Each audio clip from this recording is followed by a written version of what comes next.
나의 프레시맨 시절, 어떤 추겨울날 오후의 일이다. 침침하고 서늘한 방 안에는 아무도 없었다.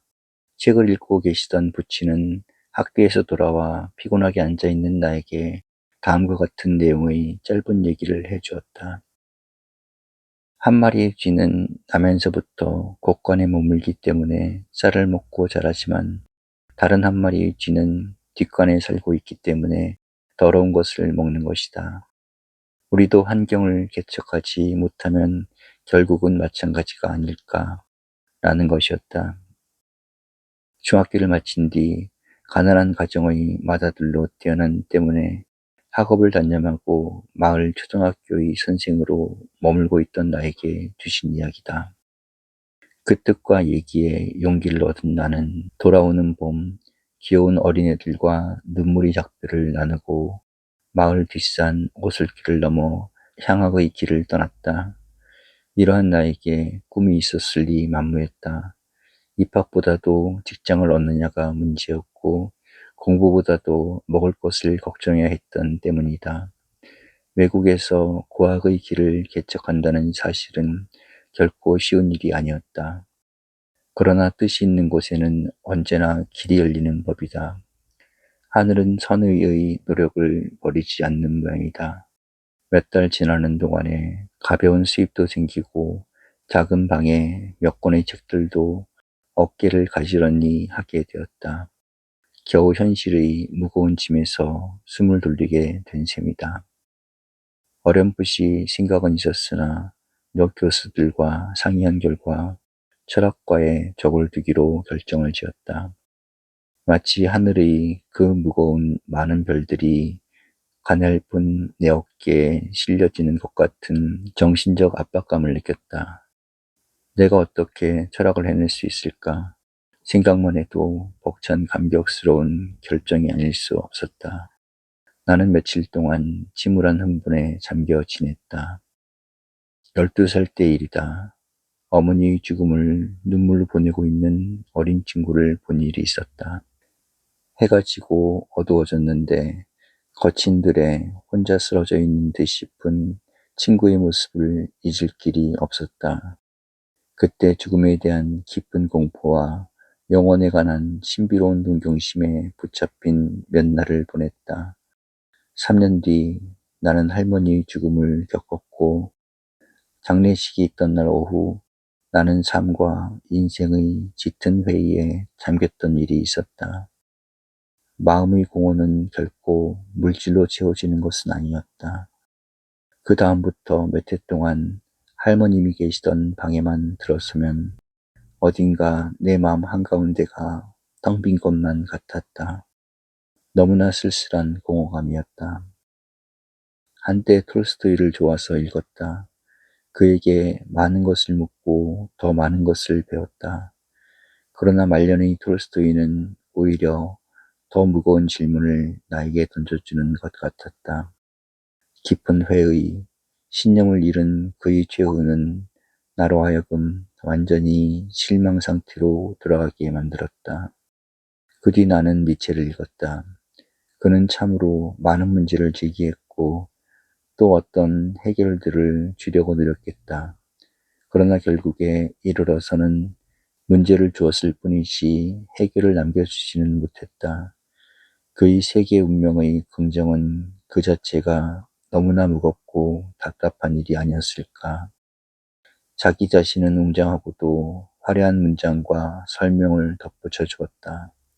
하나,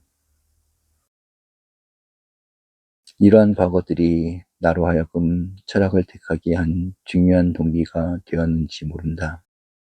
그리고 또 한 가지 중요한 요소가 있었다면 도스토옙스키의 작품에 접촉했던 인상들이 아닌가 한다. 나는 어렴풋이 도스토옙스키야말로 영원한 문제의 작가일 것이라고 느껴보았던 기억이 있다. 한마디로 표현한다면 영원한 것에의 그리움과 기대, 그것이 아직 철없는 나로 하여금 철학의 길을 택하게 만들었는지 모르겠다. 어쨌든 이러한 생각의 분위기와 흐름이 나의 학창시절을 만들며 장식해가고 있었을 때 나는 또 한 가지 직업을 가져야만 했다. 학비를 벌고 먹을 것을 준비해야 하는 때문이었다. 이 기간에 2년 가까이 아르바이트의 장소를 얻고 머물게 된 곳이 도심지의 어떤 공동기관의 지하 식당이었던 것이다. 오전 중에 들은 강의의 여음이 아직도 귀에 남아있는데 분주히 식당으로 들어서면 여러 가지 뒤섞인 음식 냄새가 머리를 무겁게 만들어준다. 벌써 손님들이 이 구석 저 구석을 차지하고 있는 것이었다. 처음에는 음식 접시를 나르고 리어카에 짐을 싣고 나르는 노동을 원하지도 택하지도 않았다. 그러나 공부와 독서에 지친 머리를 다시 사무와 회계 때문에 괴롭히고 싶지를 않아 자진하여 택한 것이 음식 나르기와 짐을 운반하는 노동이 된 것이다. 운동하는 셈치고 노동을 한다는 것은 마음득이 여하에 따라서는 복 좋은 결과를 가져오기도 한다. 지금도 때때로 양식점에 간다. 그러면 나도 모르는 사이에 음식을 나르는 고이들의 솜씨를 평해보기도 하며 그들의 심정을 쉽게 짐작도 해보게 된다. 그때는 보통 음식이 들어있는 접시를 9은 한꺼번에 날라야 했고 심하게 되면 13까지도 운반해야 했는데 요사이는 어디를 가도 그런 무리에 가까운 모습은 보이지를 않는다. 어떤 때는 앞에 놓여지는 접시를 왼손 엄지손가락을 밖으로 손을 눕혀 잡아보기도 한다.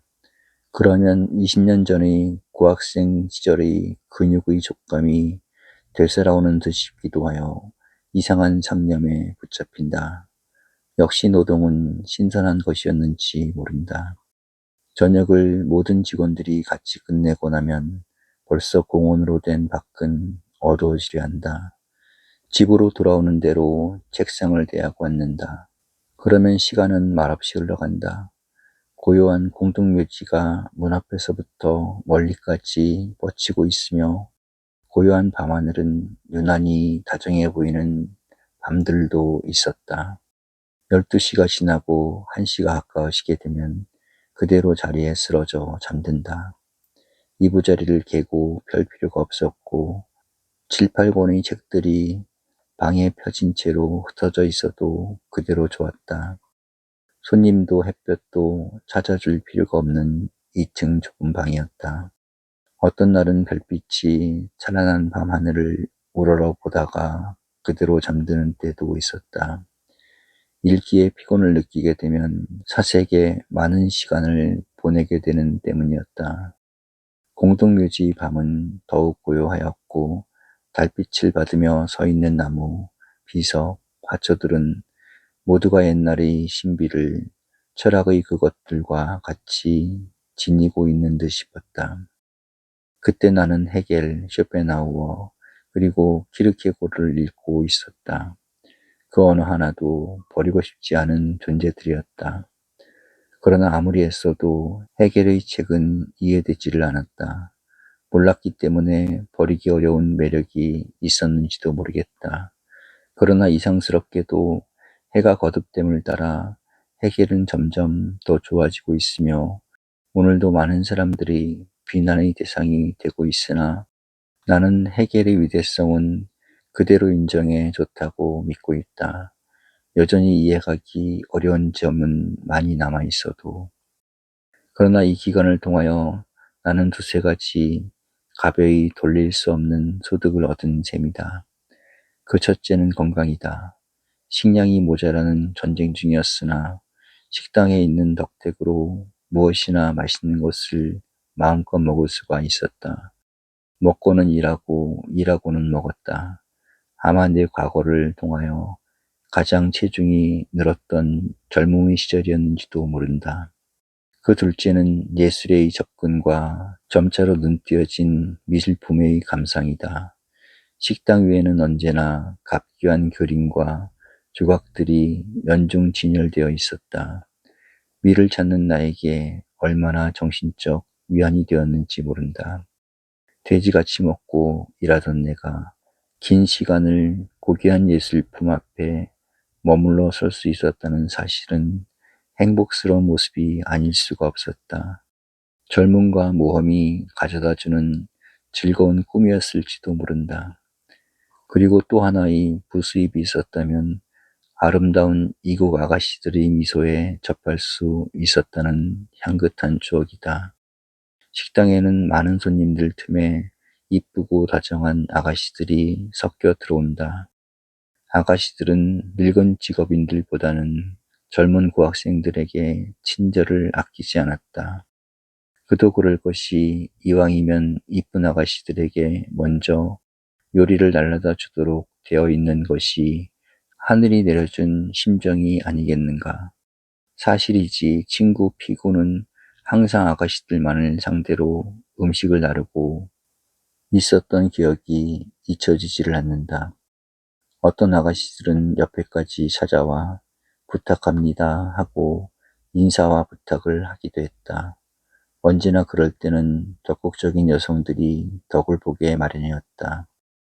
그러나 서너 가지 음식을 옮겨주는 동안에 대화를 교환하던 아가씨들이 일어서 현관을 나서게 되면, 그리고 돌아서서 잠깐 작별의 미소를 띄워주는 때는 어딘지 서운한 생각이 들기도 했다.